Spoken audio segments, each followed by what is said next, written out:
Content Funnels Explained. It all starts with K. Your content funnel starts with your knowledge of your audience's needs. They're not there to screw around. When somebody looks up how to immigrate to Canada on a search engine, they're looking for a page that will give them legal information on how they can leave their country so they can become citizens of Canada. They're not there to research dog food. They're not there to vacation in Hong Kong. They're looking for a specific type of information because they have specific needs. A well-constructed K page gets to the heart of the matter. Cut straight to the point. A well-constructed K page in a content sales funnel addresses specific questions. For example, if somebody wants to immigrate to Canada, the first thing that they want to ask is, am I qualified? Do I have the right education for it? Do I have the right background and experience? Your pages should be set up based on these questions. There are great resources online you can use to find these questions. The most common, of course, is Google AdWords Keyword Planner tool. You can also use a tool called AskTheAudience.com. Whatever the case may be, think of organizing your K pages around questions because people work with their problems in the form of questions. By organizing your content around questions, you make them easier to promote. Please understand that the human mind tends to navigate and process information in two forms: questions and stories. It's much easier to produce content based on questions. They're short, they're choppy, and they're easy to process. Why should you do things this way? If you paid attention to the way you yourself process information from the internet on your mobile device, you would understand this clearly. When was the last time you opened your Twitter app on your mobile device and just read everything very carefully? Probably never. Instead, most people would scan. They would basically just keep scrolling down their Facebook timeline, and then if they see a keyword or an image, then they'd stop. That's how people process information, and if you ask me, that's the only way people can process information because there's just so much information on the internet.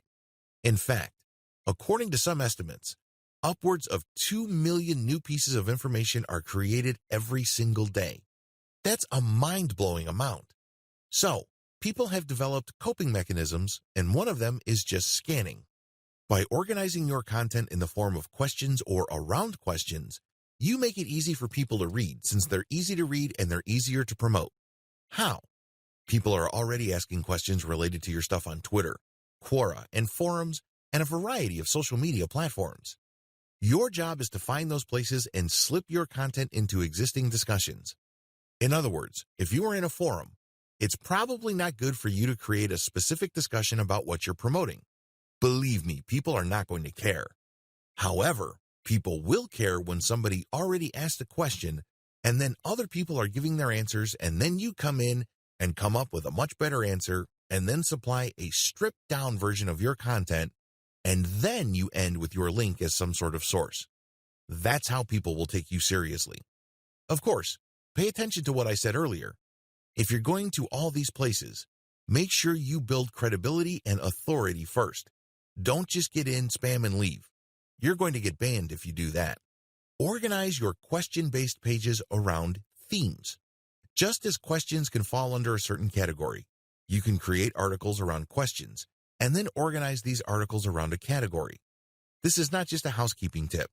You're doing this so you can maximize the value of each page. Interlink your K pages in your content sales funnel for maximum effect. You can't just interlink saying that there's another page somewhere in your website. You have to organize these links based on questions or concerns and tie them around certain themes that you know your audience members would be interested in. Make each page count. Don't just write content just because you have nothing else better to do. Every single word, every single paragraph, every single page must have a purpose. That purpose should be obvious to you by now. Your purpose is to push people down the conversion funnel. Whether you are using a content funnel or an actual conversion funnel, your job with every new piece of content is to push them down to the next step, and the best way to do this is to amplify their desire or respect for your authority.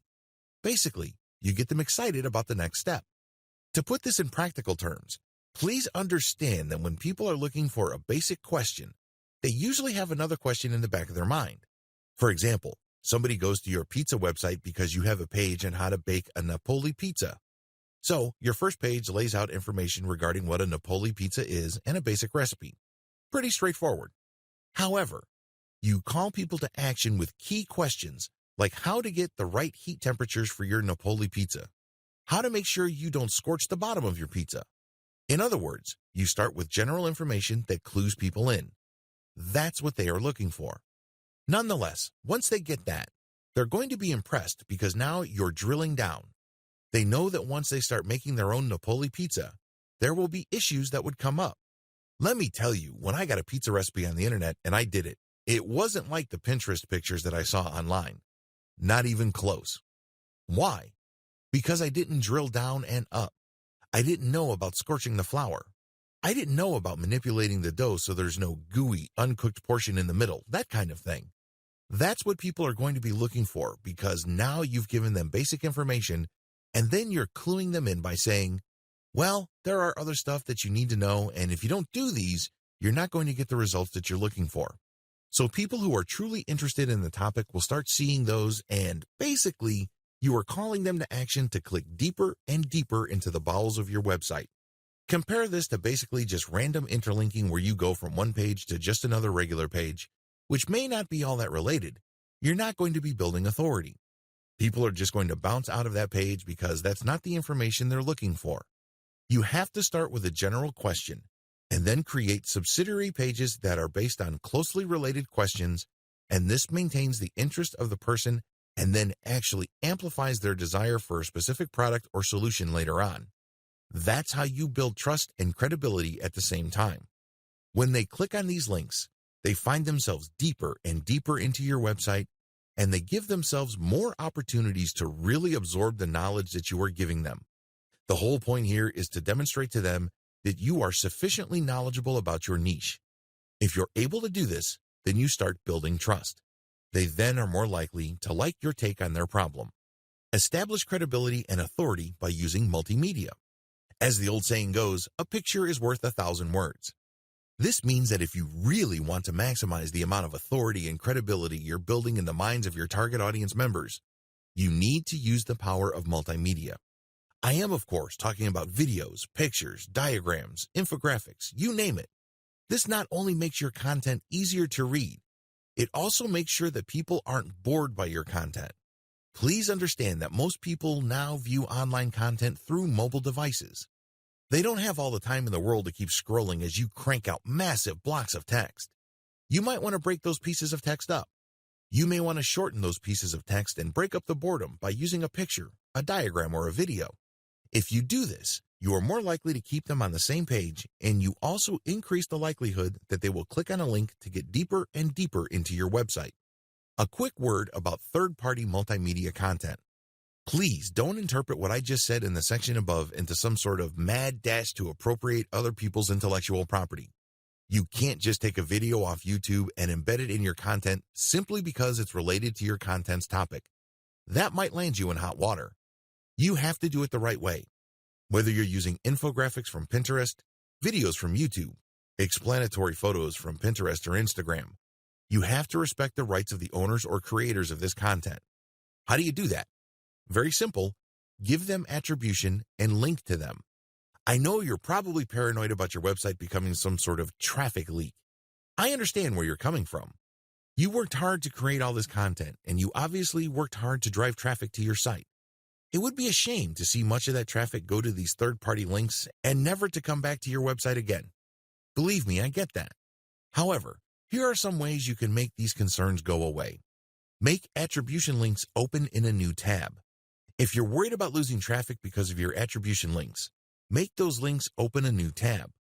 This way, when a visitor to your website clicks on that link, a new tab is created. Your tab is still open. You haven't lost that person.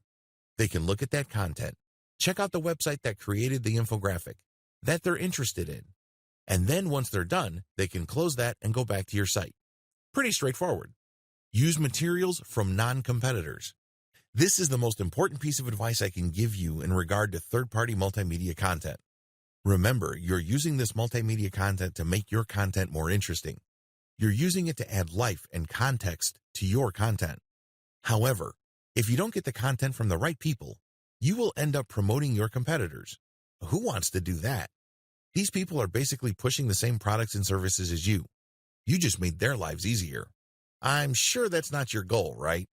The best way to do this is to look at the different infographics, videos, and explanatory photos and other multimedia elements that are closely related to your content, and then look at their sources. Are they directly competing with you, or are they kind of a general knowledge site that is basically just monetized by AdSense, or they are a nonprofit? If they're the latter, they're probably not competitors. They're not pushing a particular product. They're not doing a hard sell. So use their content and attribute to them. If you play this right, you will create a win-win situation. They get traffic and awareness, and you get context and excitement for your content. Everybody can win, but you need to play the game the right way.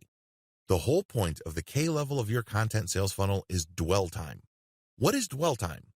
Dwell time is the term Google uses to describe the time people spend going from page to page on your website.